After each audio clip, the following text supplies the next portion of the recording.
আমাৰ ৰাইজক এইখিনি সহায় কৰাৰ কাৰণে আমি অশেষ ধন্যবাদ দিছোঁ। এনেকৈ ধন্যবাদ জনাইছোঁ। এনেকৈ আৰু বানপীড়িত ৰাইজক এনেকৈ যিমান পাৰে সহায় কৰক। মানুহবিলাকৰ খোৱা হোৱা নাছিলে কিন্তু সেইকেইদিনত।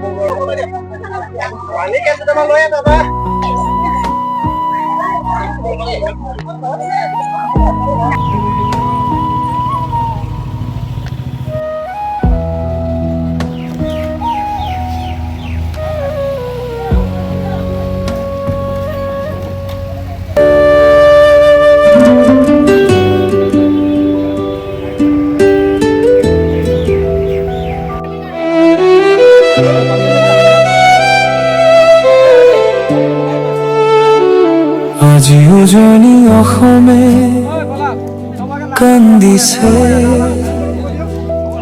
বানৰ তাণ্ডৱত সঁহাৰি যে নাই। দিখৌ দিচাং দৰিকা ভোগদৈ, ধনশিৰে উফন্দি উঠিছে। শান্ত হোৱাৰ ক্ষণ যে কিমান গণিছে। যোৰহাট টিয়ক মৰিয়নি, শিৱসাগৰ নাজিৰা সোণাৰী, চৰাইদেউ গোলাঘাটৰ জনতাই আজি হিয়া ঢকিয়াই কৰিছে আৰ্তনা। আপোনজনক হেৰুৱাৰ বেদনা। নমস্কাৰ, মই শ্ৰীদেৱজিৎ গগৈ। যিহেতু আমি আহিছিলোঁ খোৱাং অঞ্চলৰ পৰা দুলীয়া গাঁও, দুলীয়া ডিমৌ আৰু ৰাংচেলি গাঁও, তিনিখন গাঁও আচলতে মিলিত হৈ আমি বানপীড়িত ৰাইজক যি ধৰণে আচলতে যেনেধৰণে পাৰোঁ সামৰ্থ্য অনুযায়ী আচলতে সহায় কৰিব আহিলোঁ। এই আমাৰ ইয়াত বাইদেউ আছে, বাইদেউৰ পৰা আচলতে এই পৰিৱেশটোৰ বিষয়ে অকণমান জানিবলৈ চেষ্টা কৰিম। বাইদেউ, ইয়াত কেনেধৰণে আপোনালোকে সা সুবিধাবোৰ?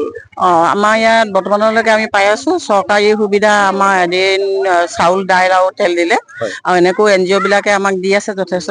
মানুহখিনিয়ে সুবিধাটো পাইছে, নোপোৱা নহয়। কিন্তু এতিয়া আমাৰ বাকী আছে ডেটল আৰু ফেনাইল, এইবিলাক আমি পাবলৈ আছে। তাৰমানে মেডিকেলৰ চাইডটো পাবলৈ আছে। ইভাগে আমি খোৱা বস্তু পাই আছোঁ। পানী হওক, চাউল হওক, এইবিলাক NGO বিলাকে আমাক দি আছে। বিশেষকৈ প্ৰয়োজন আপোনালোকে কি বুলি ভাবে? এতিয়া আমাক বিশেষকৈ মানে ডেটল আৰু এইবিলাক যিবিলাক পানী শুকাই যোৱাৰ পাছত গোন্ধ ওলাইছে নাই, এইটো ব্লিচিং পাউডাৰ, এইবিলাকৰ প্ৰয়োজন। এতিয়া ক'বলৈ গ'লে আমাৰ সম্পূৰ্ণ মেডিকেলৰ সেই চাইডটো বিশেষকৈ প্ৰয়োজন হৈছে। এই গাঁওডোখৰ কি কয় যে? এইডোখৰ ডিমল গাঁও কয়। ডিমল গাঁও। ঠিকেই, সঁচাই তেখেতলোকে এই কথাটো কৈছে যে আমাৰ এই যি বানপীড়িত অঞ্চলসমূহত আচলতে বিশেষকৈ আমাৰ যিটো মেডিকেলৰ ব্যৱস্থা, আচলতে সেই মেডিকেলৰ ব্যৱস্থাটো আচলতে অত্যন্ত আৱশ্যক হৈছে। সেই হেতুকে সকলো ৰাইজকে যিসকলে ইয়াত মানে এই বানপীড়িত অঞ্চলৰ সহায় সহযোগ কৰিব আহিছে, তেখেতলোকে কিন্তু মেডিকেলৰ ব্যৱস্থাটো তেখেতলোকে লওক, আৰু মেডিকেল ব্যৱস্থাটো সকলোকে প্ৰদান কৰক বুলি মই এই বাইদেউ কোৱা ধৰণে ময়ো আপোনালোকলৈ আহ্বান জনাইছোঁ। আমাৰ ৰাইজক এইখিনি সহায় কৰাৰ কাৰণে আমি অশেষ ধন্যবাদ দিছোঁ। আৰু আমাৰ ৰাইজেও মানে বহুত ভাল পাইছে আপোনালোক অহাৰ কাৰণে। আৰু এনেকৈ বানপীড়িত ৰাইজক সহায় কৰাটো খুব ভাল কথা। আৰু মানুহবিলাকৰ এনেকুৱা অৱস্থা হৈছে, তাৰমানে পানীৰ পৰা নাইকিয়া হৈছিলে একদম। মানে সকলো মানুহ এতিয়া দুমহলীয়া ঘৰ থকা যিবোৰ সকলৰ 3টা মাত্ৰ আছে আমাৰ ইয়াত দুমহলীয়া ঘৰ, সকলো মানুহ তাত প্ৰত্যেকৰ তাৰমানে ঘৰত মানুহবিলাক গোট খাই পানি তাত আছিল, আশ্ৰয় লৈ আছিলে। এতিয়া অলপমান ওলাইছে, মানুহবিলাক এতিয়া ঘৰে ঘৰে যাবৰ চেষ্টা কৰিছে। আৰু এনেকে তাৰমানে চাউল দাইলটো বাদেই পানীটো বেছি অসুবিধা হৈছিলে আমাৰ। কিন্তু আমাৰ বাৰু পানীটো চব ফালৰ পৰা যেনে তেনে আমাৰ ল'ৰাবিলাকে যোগাৰ কৰিলে, এতিয়া হৈছেগে আৰু। কিন্তু পানী আমাৰ আৰু কাৰেণ্টটো নাই। কাৰেণ্টটো থাকি অহা হলে তাৰমানে আৰু অকমান মানুহে টৰণি পালে। এতিয়া গৰমটো পৰিছে নাই, গৰমটো পৰিছে যে, তাৰ মাজতে মানুহৰ তাৰমানে এতিয়া এইখিনি যোগান পালত বহুতখিনি সুবিধা হৈছে, ভাল পাইছে ৰাইজেও আমাক।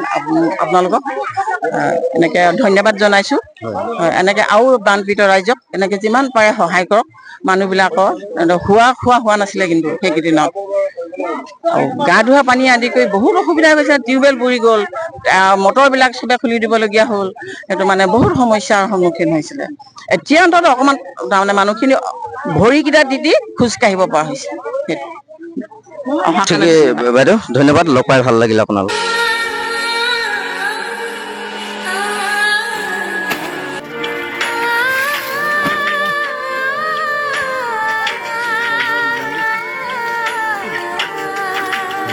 ভিডিঅ' কৰি দিব লাগে